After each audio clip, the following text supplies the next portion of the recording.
The topic for today, the theme for today's event, is the nature-culture divide. And as we've been talking about public engagement and bringing in new communities and new groups, my question for each of you is, how do we deal with the public divide? Now, we know that communities don't always agree. There are different interest groups, different groups with communities with different agendas. So my question for you all is, have you ever had an experience where different groups have been promoting different agendas, and how have you addressed those sometimes competing interests and preferences? Who wants to start? Kristin? All right, I'll start. I work with only perfect people who get along 100%, so this is going to be really hard for me to answer. No, I'm just kidding. If I had to write down my job description, the number one thing that I do every single day is facilitation. It's secretly just coaching people to the answer, but they have to figure out what the answer is together. So getting people to use the same language is very helpful, but when you come in with your different agendas, that's the biggest mistake, is to come in with an agenda, is oftentimes what destroys things from the very beginning. So building a foundation together is extremely important, whether you're coming together to build a brand new parkland or to come together and change the way that we create art together. You can't have an agenda, otherwise you're kind of doomed from the very beginning. So something that's really helpful that I like to think about is kind of a series of concentric circles. So looking at, oftentimes we're really good at telling people what it is that we want or what it is that we want to do together. We're okay at telling people how we're going to do that, but we're really bad about saying why. So starting from that core place, and that actually has to come from an individual, not an institution or an organization. So bringing about, why do you want to do this? At the end of the day, what is it that drives you to do this? What motivates you to do it? What gets you excited to do it? And from there, building together, how can we together build upon this why, that common why? And then what you create together is beautiful, and it's engaging, and it's something that people are going to actually use and want to be a part of, and is oftentimes much more sustainable. So start with the why, don't go in with an agenda. I would agree with all of that and say, the one thing that, if you want to ask a question where nobody agrees on anything, it's ask the question of what is art, and you'll be there for the rest of your life.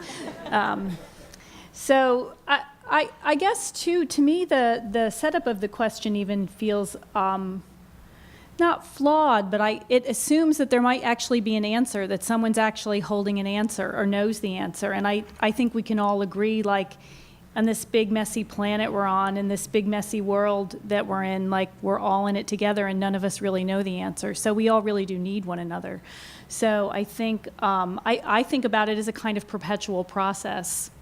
And thinking about it in fits and starts, and I don't even imagine there'll be a day where it's all worked out and it's all perfect. It's like life; it's kind of dynamic. Like we figure it out as we go along. So that is that whole conversational piece.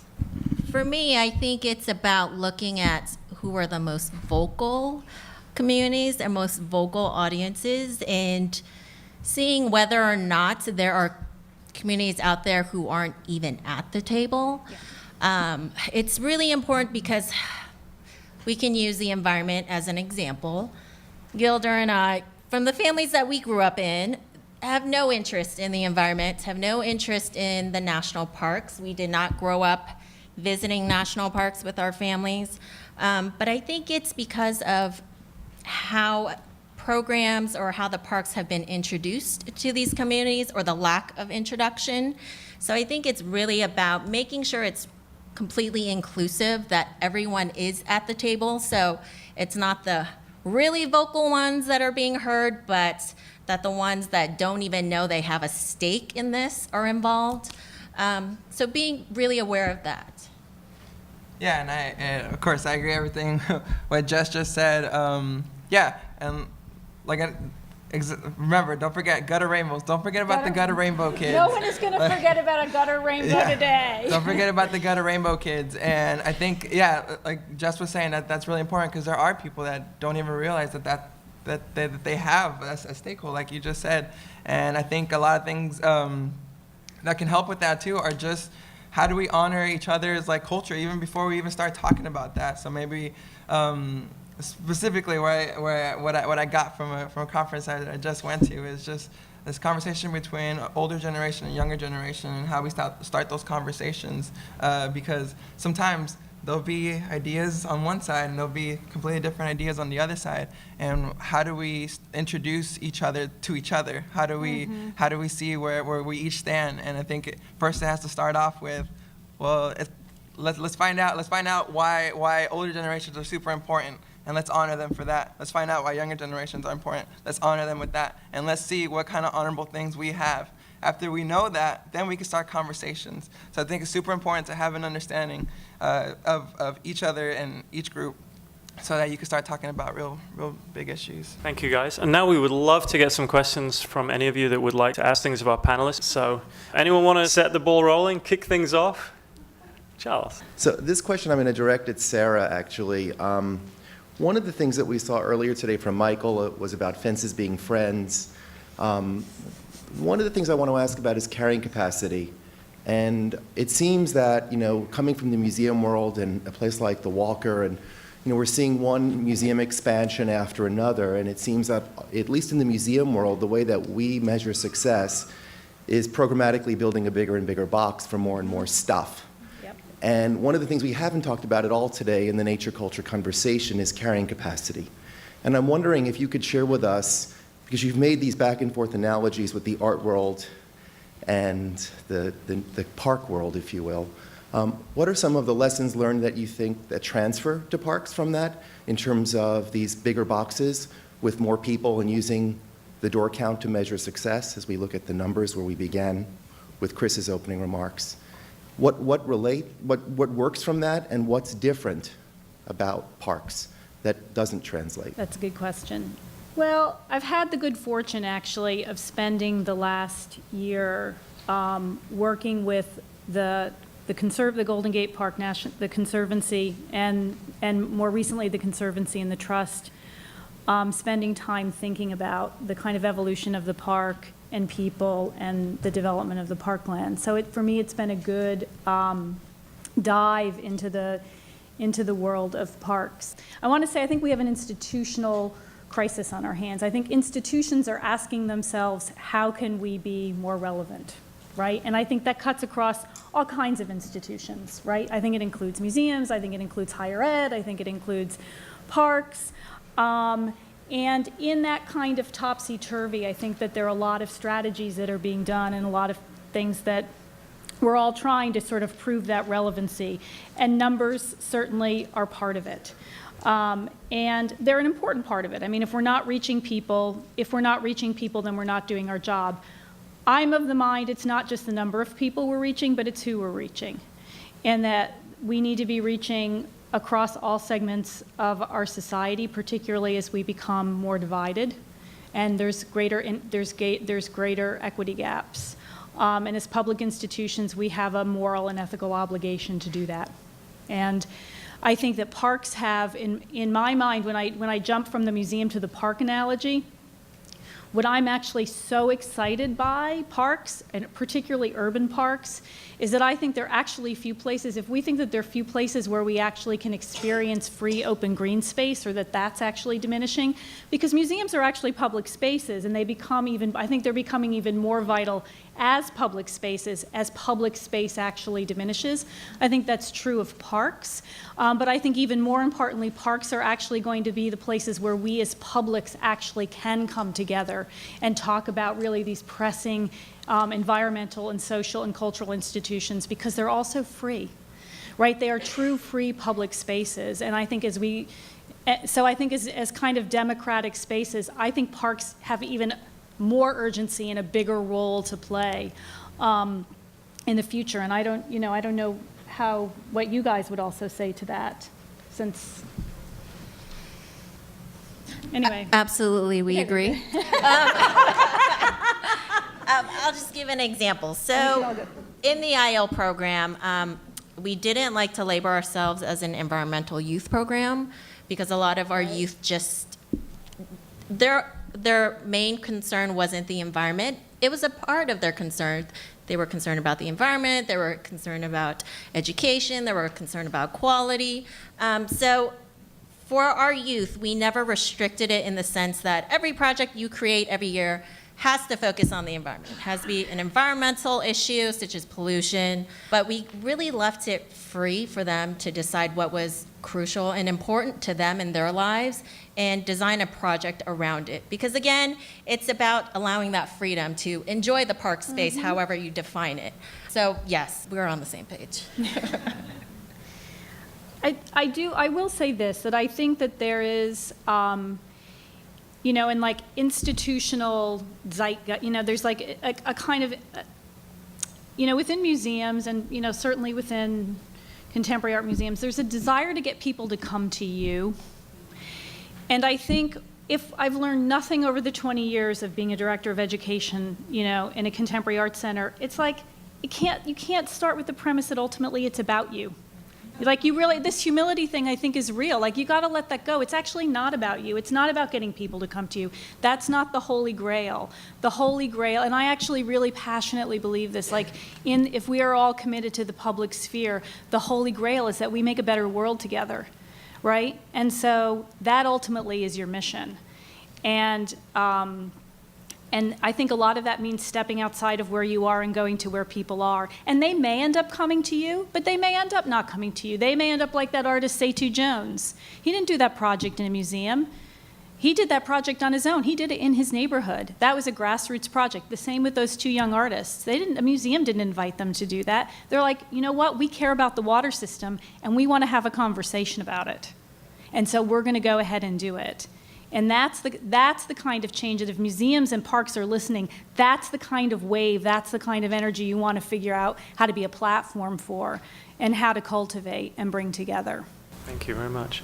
Any other questions? I guess my question's for Jessica. I wonder if you're limiting the meaning of the word environment to ecology and the natural world, because I think the environment is here. Yes. Yeah. It's the museum, it's the Crissy Field Center, it's being on a muni bus. I think it's really important when you're talking about humility to break down those walls and say, let's put environment in this box and art in this box. I think the environment is where we are. Wherever it is, it's where we are. Mm-hmm. So we need to break down the accepted definitions of these things. Do you have a comment on that? Yes. So now for youth, when they immediately hear the word environment or environmentalist, they automatically assume natural environment. Mm-hmm. So yes, absolutely agree that wherever they are, that is their environment. Whereas it's their home is their environment, their built community is their environment, their school is their environment. So definitely we try to analyze that and look at how your different environments impact the quality of your life and the life of your community. So a lot of, whether it's access to open spaces, or access to parks, or even just access to trees, or even like pollution, like gas generators or PG&E plants, how that can really affect your health and how environment plays a crucial role in your quality of life. And a lot of times environment can mean barriers in succeeding, whether they're physical barriers or non-physical barriers that are out there. But definitely, yes. Thank you. Now, we've had a request us to see a slide that Gilda kind of rushed through quite quickly. Gilda, if you want to talk to that at all. Yeah, so this is a quote. I guess traditionally I thought of it like as every educator should totally know this. Like, this is a quote that was taught to me in college, and it's driven me. Like, this is the formula to me. So, and I like it. I like to say it both ways. So I think the actual quote is the one on top. It goes, "In the end, we preserve only what we love. We love what we understand, and we understand what we are taught." And I like it the other way because I think it's a little bit easier. So it goes, "Therefore, if we are taught, we can understand. What we understand, we can love. And what we love, we will preserve." And I think that just clicks for me when it talks about, like, if you're going to teach something that's important, if you're going to build something that's important, if you're going to live an important life, you need to think about what's worth preserving. You need to think about how you're going to teach people to love that. and how we're going to understand that. And that has to do with the understanding of language. That could do with the understanding of just being comfortable, of allowing people to speak the way that they speak, whether it's drawing, whether it's raising their hand, whether it's winking, whether it's speaking. I mean, this means a lot to me. So I hope if you haven't seen it before, I hope you can use it as fuel to drive you and to do really good things with it. Thank you. We have time for perhaps just one more question. Does anyone want to get that final slot? If no one volunteers, I'm going to take it. Okay, I see someone coming up. Thank you very much. Hi, I'm Amy Dack with the Presidio Trust, and I have a question for Sarah. We have a lot of watershed opportunities here for interpretation, and I really love the water bar story. And I was wondering if you could kind of dive into it a little bit more with the frequency of it and where it was located. Was it mobile or how more it worked? Yeah, I mean, it was mobile in that it can be set up as, it was really done as an event, and that unfortunately the clip I had was when they did it actually on a TV show. So it's very event-based, but they spend a lot of time with the scientist actually in doing research and investigating all of the water sources, and they make a video that goes along with it about where the water comes from and how it's treated. And in that little clip, there's a hysterical moment where the reporter is about to drink water, and she finds out it's from the Mississippi River, because that's where we get a lot of our drinking water, and she freezes and panics for a minute. But then they also did an installation, and it was a 3-month installation as part of an exhibition. So it's sort of a flexible platform. So would you like to ask a question? Hi, yes, thank you. My name is Sam Clinton. I'm a landscape maintenance worker here in the Presidio for almost 20 years. I do work at Robb Hill and with the CAP program and with the volunteers there with the children. And I wanted to ask our co-workers at the Crissy Field Center, how do we get out, or any suggestions to engage more school children to come and volunteer and work with us here in the Presidio, to get them engaged and excited about coming here and being a factor of helping us here? I'll start. I think that's a great question. I think the story, at least the story of me, is that somebody went out to go get me. It wasn't that I had to come here, or that I read about it. Somebody that looked like me, spoke like me, ate like me, dressed like me, came out to me and said, hey, are you interested in leadership? Are you interested in working or making money? Are you interested in opportunities? And those are 3 things that I was like, yes, oh yeah, oh hell yeah, right? All those 3 things. So I think it comes with things that we need to send people into the communities that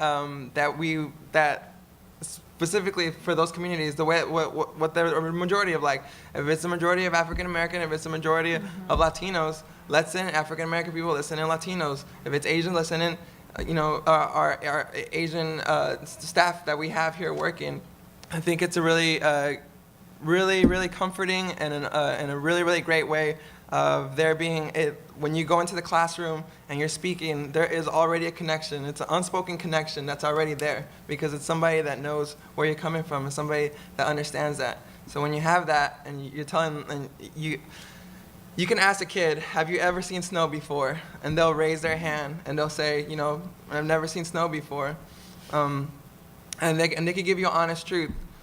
But if you have somebody that comes from the same place where they're coming from the mission, saying, have you ever, seen snow before? Like, have you ever, like, gotten into, like, a snowball fight? Or, it could just, you start speaking more of their language and then they become interested in it. So I think that's just one way that you could do it, is by going out there, being bold, and going out to a community that doesn't normally get visited, and then try to bring them to come up. That's just one way, I think. Thank you. Please join me in thanking these wonderful speakers, inspiring speakers.